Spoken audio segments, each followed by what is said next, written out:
अखबार से आगे की बंधी रिश्तों के गंगा जमुनी धागे सी, खबर खेल की, अपराध की और सियासत की, खबर रेल की, संवाद की और रियासत की, खबर आपके थाने, तहसील और कमिश्नरी की, खबर ब्लॉक, जिले और राजधानी की मशीनरी की। देखिए आप तहलका न्यूज चैनल, मेरे साथ मैं हूं तुषार।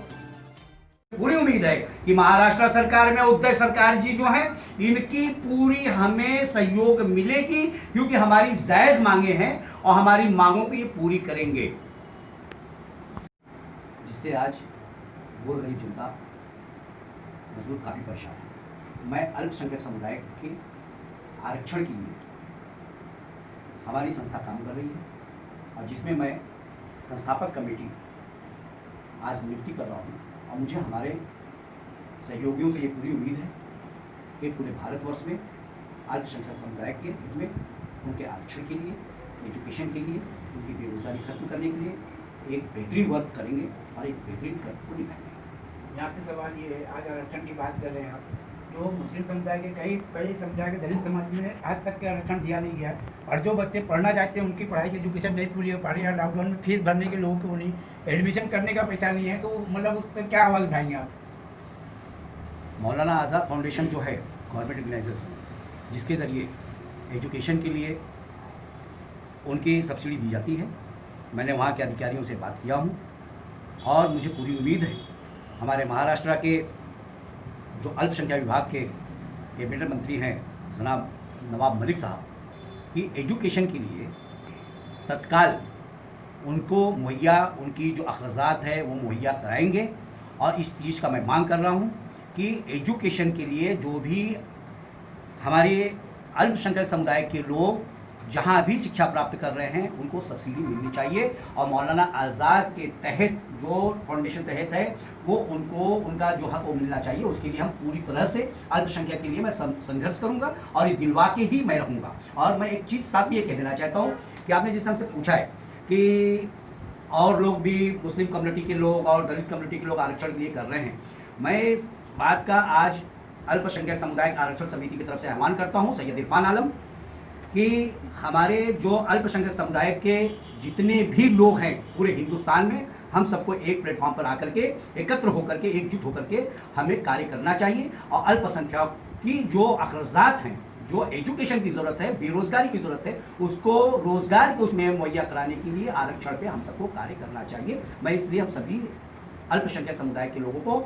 बड़े नेताओं से, बड़े व्यापारियों से, छोटे भाइयों से, बड़े भाइयों सबसे मैं निवेदन करता हूँ एक प्लेटफॉर्म पर आके हम सब कार्य करें। अभी आपने ये बताया कि हम अल्पसंख्यक मौलाना आज़ाद का फंड दिलाएंगे, लेकिन वो इतनी दौड़ चक्कर, इतनी वो दौड़ लगवाते हैं कि उनके डॉक्यूमेंट्स नहीं पूरे होते हैं, वो पूरा साल ऐसे ही निकल जाता है।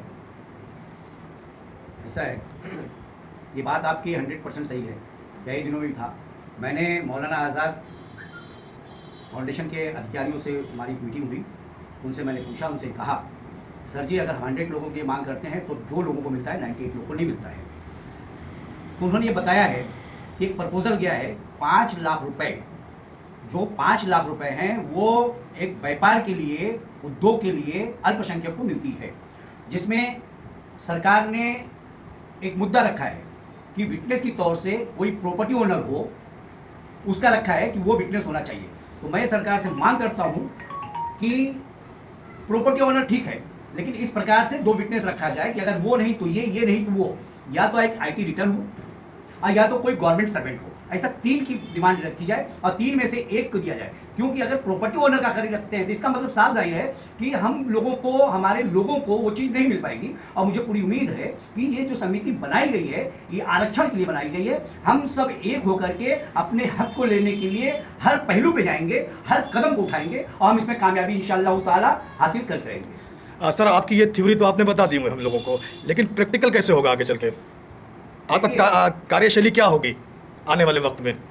आने वाले वक्त में किस तरीके से जो है आप प्रोपोजल लोगों को कैसे समझाएंगे और अधिकारियों से कैसे क्या करेंगे, किस तरीके से गुफ्तगू करेंगे?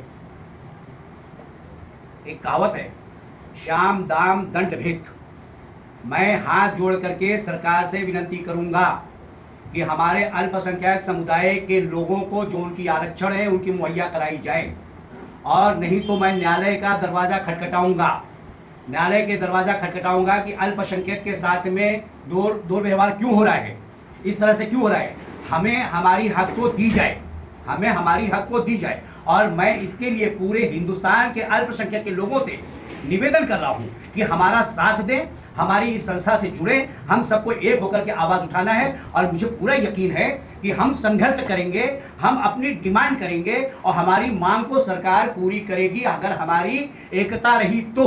इसलिए सभी अल्पसंख्यक समुदाय के मैं नेताओं से ये निवेदन करता हूं कि अपनी कुर्सियों को गर्म करने का काम छोड़ दें। हम सबको एक होकर के अपने काम को अंजाम देना है। अल्पसंख्यकों को लिए उनके हक को दिलाना है। अगर दिलाना हक में सच में उनके हित में काम करते हैं तो हम सबको एक होना है। और मुझे पूरी उम्मीद है कि महाराष्ट्र सरकार में उद्धव सरकार जी जो है इनकी पूरी हमें सहयोग मिलेगी, क्योंकि हमारी जायज मांगे हैं और हमारी मांगों की पूरी करेंगे।